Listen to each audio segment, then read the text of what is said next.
What is going on, Hive Warriors? It's your boy Edward V, and today we're going to talk about a new study that came out that shows that if you skip breakfast, it's actually worse for you for fat loss and weight loss. And I'll explain what they mean by it being worse for you. Let's go ahead and break that down in this video. Stay tuned.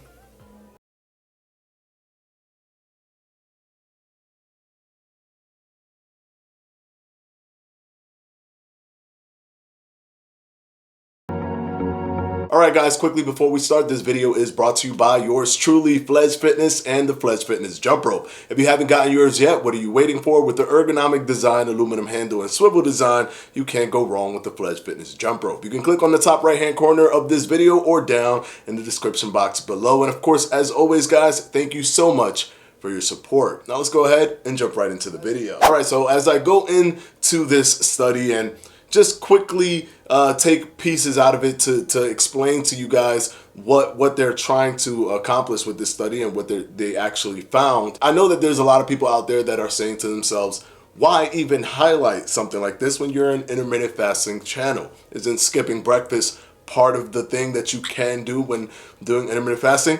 And I would 100% agree with yes, skipping breakfast is part of intermittent fasting. You could also skip eating at night and eat breakfast. You can do whatever you feel is best for your intermittent fasting system. But we should always highlight every single end of the conversation, because then we just become an echo chamber of one thing. But also, with that being said, I do like to present studies that people use, that publicize in journals and even on news outlets, to fearmonger you to not do something. They'll hit you with a big headline saying breakfast skipping is very bad for you.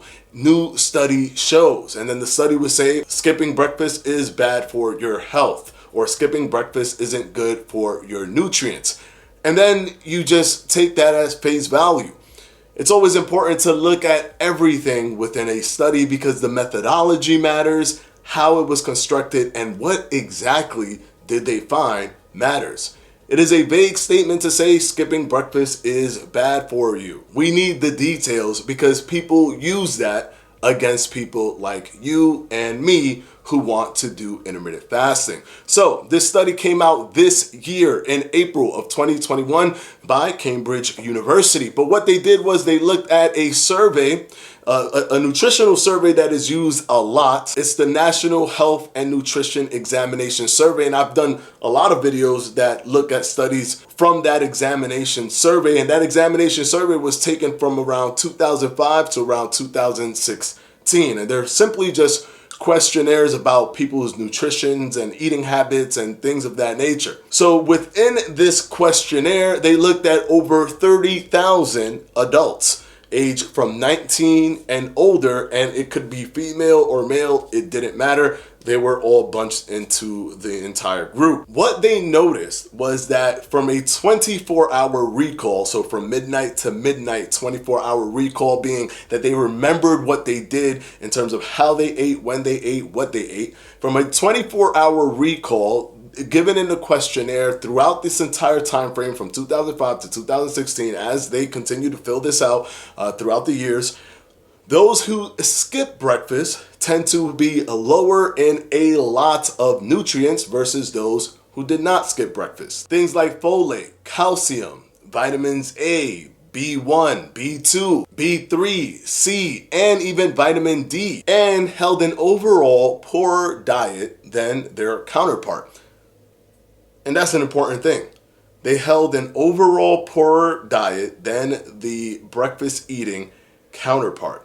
Now, one huge portrayal of breakfast back during the times of 2005, 2006, 2007, up until like 2012, was that breakfast was the most important meal of the day. That is the saying that a lot of people uphold. Breakfast is the most important meal of the day. Don't forget the most important meal of the day. What is that? Breakfast. Oh, okay. Well, I gotta eat then. Yeah, breakfast is the most important meal of the day, has been the moniker for breakfast. It is the signature calling card for breakfast. If you understand that, and that's a high indicator of that being something to help you be healthier. If someone was trying to be healthier and eat healthier, wouldn't they want to eat breakfast as well? There isn't a person who is planning to skip breakfast intelligently as a way to try to increase or improve their health, as opposed to someone, for example, who is doing intermittent fasting, who is strategically skipping breakfast for a reason. They're just simply skipping breakfast because they cannot be bothered with it, and they don't care about it being the most important meal of the day, or as it was sold to us at that time. So they just skipped it, so they don't even have that feeling of caring about eating the most important meal. So they also won't have that feeling when it comes to the nutrients that they eat. The total daily consumption of food is probably going to be a lower quality as well, as opposed to one who is very adamant that they must eat their breakfast in the morning because it is the most important meal of the day, will also be adamant to eat healthier throughout the day, because that is part of the entire ethos of making sure you're eating important meals and being healthy. So this is correlation that they're trying to drive into causation. If someone posts this on their article or news outlet, they're going to try to sell it as, well, this study is telling you don't skip breakfast. If you just take it at face value, you don't get the nuance of it. This was not a controlled study. This is not a study that had participants group A and participants group B, and they try to figure out what happens when we equate everything. No, this was simply people who didn't eat breakfast and also ate poorly, and that personality trait was in line with skipping breakfast. So all I'm saying is, yes, we have to look at all studies. This study is an important study because the correlation between not eating breakfast, there is something there, but it isn't necessarily because they skipped breakfast that they were low in nutrients. It's because their diets were poor overall, and they did not care about being healthy, as opposed to those who ate breakfast. They did care about being healthy. Hopefully this video has given you an insight and also opens your mind to understand that just because a study says it doesn't mean it to be so. You have to look at the study's methodology and design before you can make any rash decisions on your own diet and health. And of course, as always, I want to thank my patrons for my Patreon. I'm going to go ahead and put their names right up here.